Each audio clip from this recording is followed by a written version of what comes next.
What is up, my friends? Welcome to Flippin' Bats. We are back in Los Angeles, back with John Smoltz joining us here on the show. It is John Smoltz Day on Flippin' Bats. We're going to talk a lot about the All-Star game. If he liked the home run derby swing off, his favorite moment, a pitcher that stood out.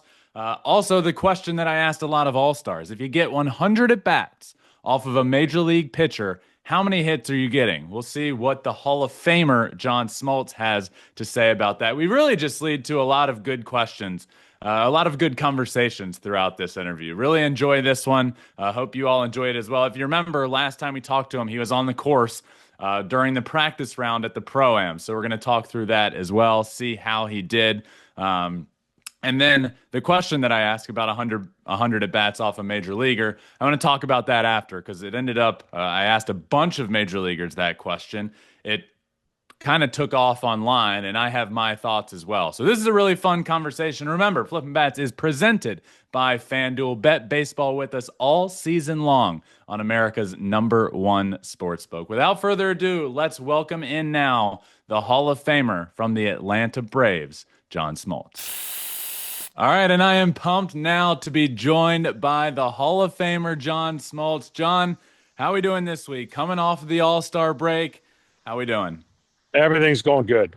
We had a crazy game, a game that was really not in balance at all. And then all of a sudden it became a game. And then all of a sudden the one ending that we talked about for about 10 years finally happened. We're obviously going to talk all about that as well. But the last we talked to you on here, literally in your practice round at Lake Tahoe for the Pro-Am, you came in second. How'd it go, John? How are we feeling about the performance? Second place out of everyone. I talked to you in Atlanta about it, but you're a little further removed now. How are we feeling? How'd it go? Yeah, I got off to another slow start. My Sundays are great. Saturdays are okay. I just got to get a better first start. And in that format, if you get too big of a hole, you're not coming back. And I put up a pretty good rally. I had a chance to make 6 birdies in a row. And if I'd have done that, then we'd be talking about a different finish. But I made 4 out of the 6 and finished second. So all in all, it's probably the best I could have done, given the first round was Yeah. not that good. And I'm going to figure out those first round blues. I'm going to figure it out. At this point, when you walk away, second place finish in that, I mean, that's incredible. But at this point, are you discouraged about second? Do you feel good overall about the weekend? How do you feel leaving that? I feel good because a lot Yeah. of these guys are young, and I'm getting, I feel like my showing was good enough for second to impress some people at 58. But I told you, and I will stick by my guns. I am going to win American Century Championship before it's all said and done. 100%, I'm going to win it.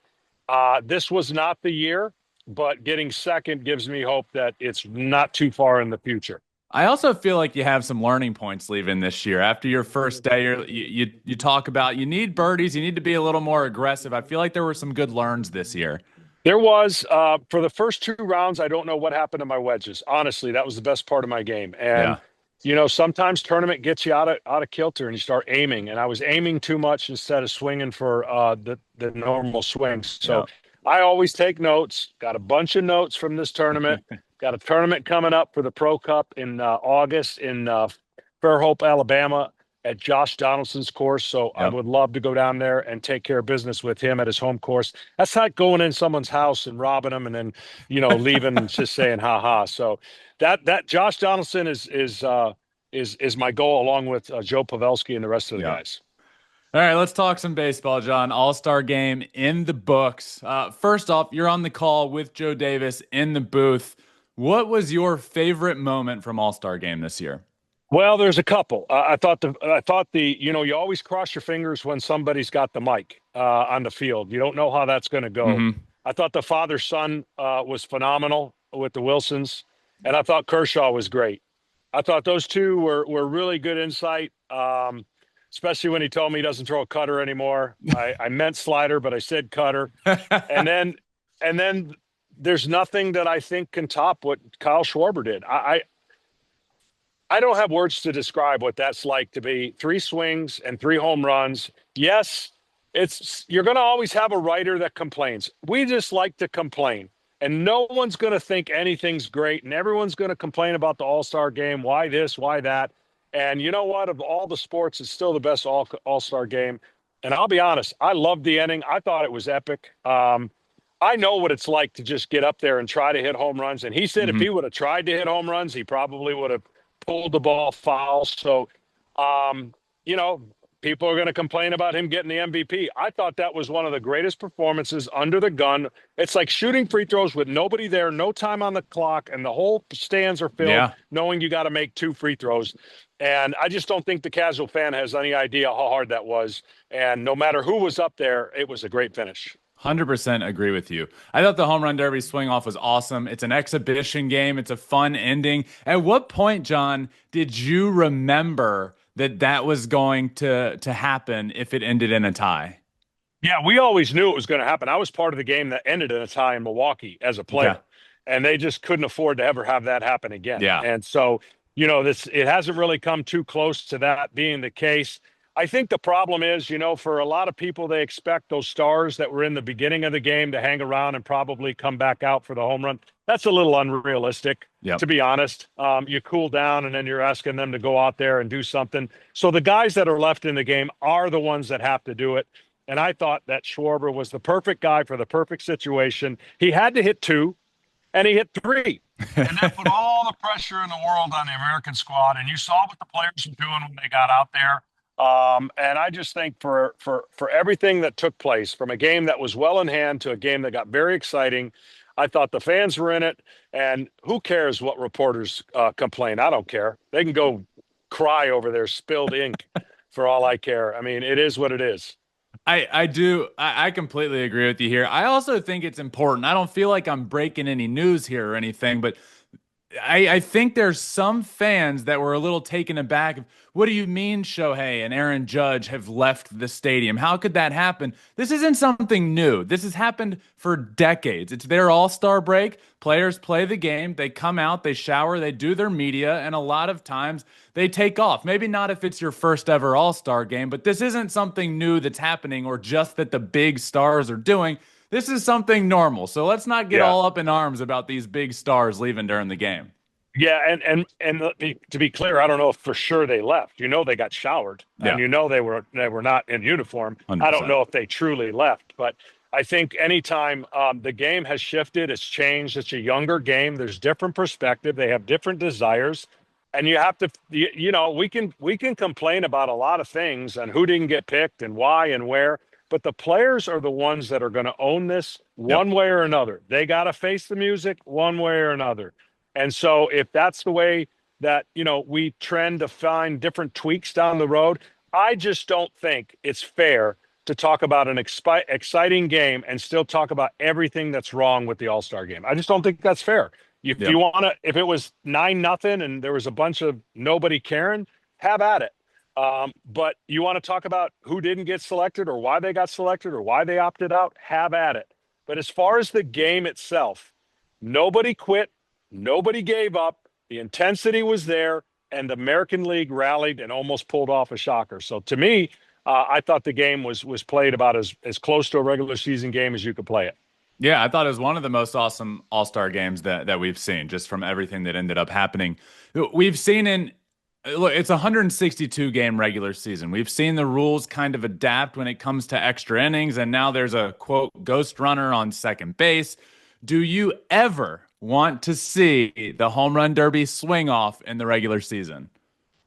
Probably not as exciting as it would be. It's just too much that you're asking for uh, changing of coaches having to pitch, the pressure on coaches. Yeah. I think it would be, look, I still like the runner on second only because the games are shorter. The data shows that. I totally get it. We're not doing this in the postseason. So regular season, everybody has the same advantage. There's no disadvantage. Actually, the road team has a slight advantage of winning the I agree with game, you. which is amazing when you think about it. So of all the things and all the rule changes and all the goofy ideas that might be out there, I still think that for the All-Star game, we had the ABS challenge system that's probably coming next year, worked out well. We Yep. had the home run hitting competition to determine the winner if there's a tie, and that's a 1 in 50, right? That's going to happen.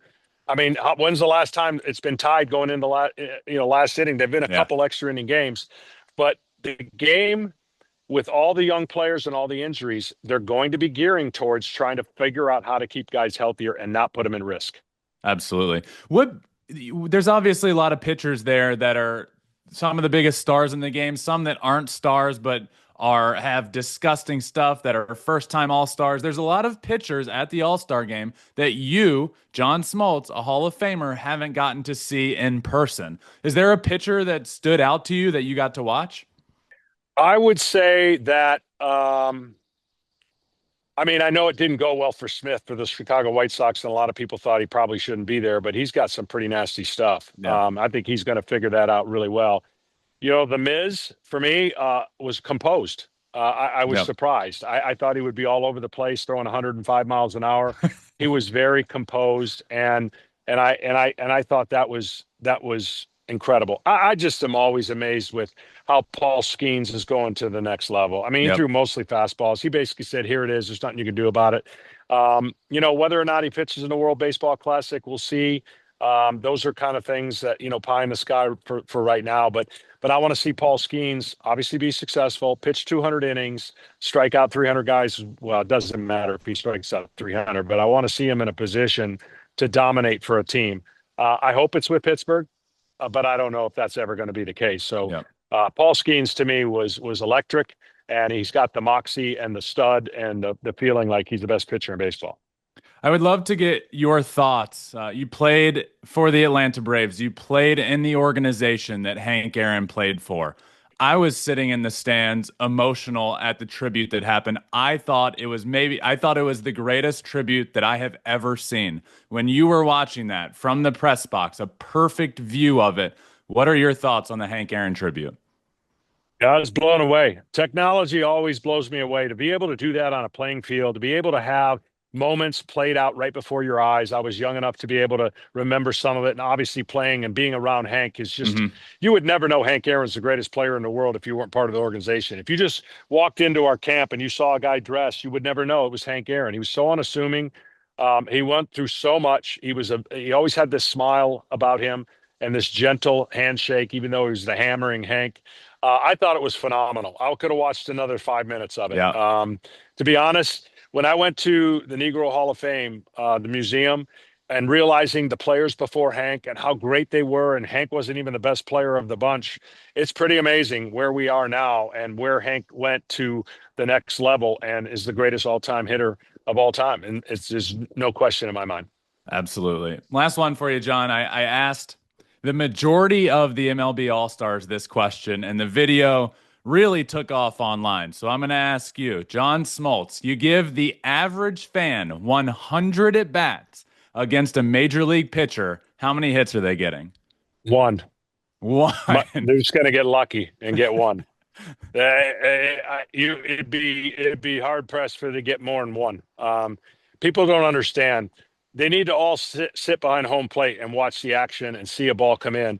There is no physical way unless it's an elite college player that is a fan that got a chance to face some pretty darn good stuff. I just don't think people understand how hard it is for the hand-eye coordination.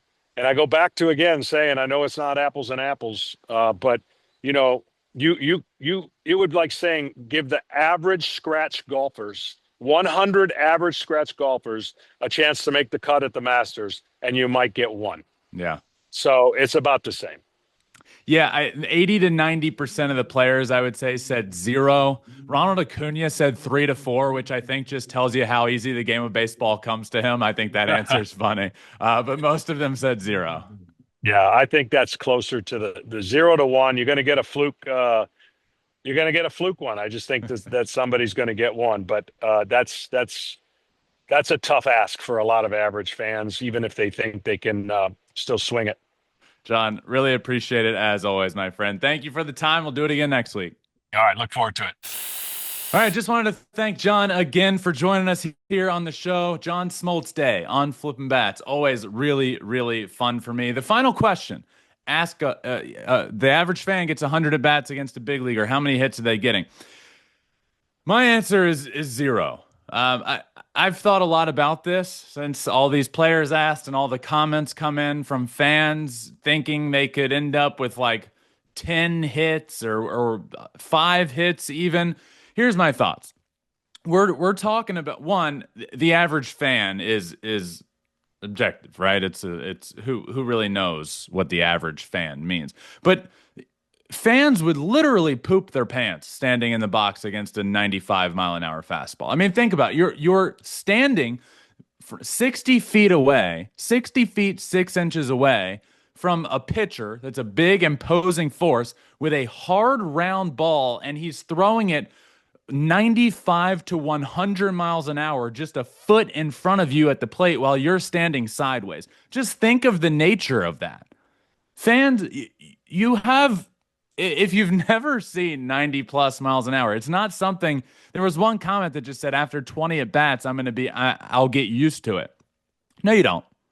You don't. I don't think some people can even fathom what that looks like in the box, much less if they start throwing pitches that look like fastballs that break out of the zone. I don't even think it's close. John says 1, and I can see that answer. I can see in 100 at bats how you accidentally make contact and it's a swinging bunt down the third baseline, and for some reason, the third baseman's not playing super shallow, and it's somebody that has a little bit of speed and can beat out a hit to first base. I don't know. Maybe 1. Most likely, it's 0. And that question has been pretty popular. I think on all platforms, we're at like 5-6 million views on that question. I do want to follow it up. I want to get out to Dodger Stadium soon and ask that reverse question. Ask the question to fans and see what their answer would be, as opposed to asking the Major League All-Stars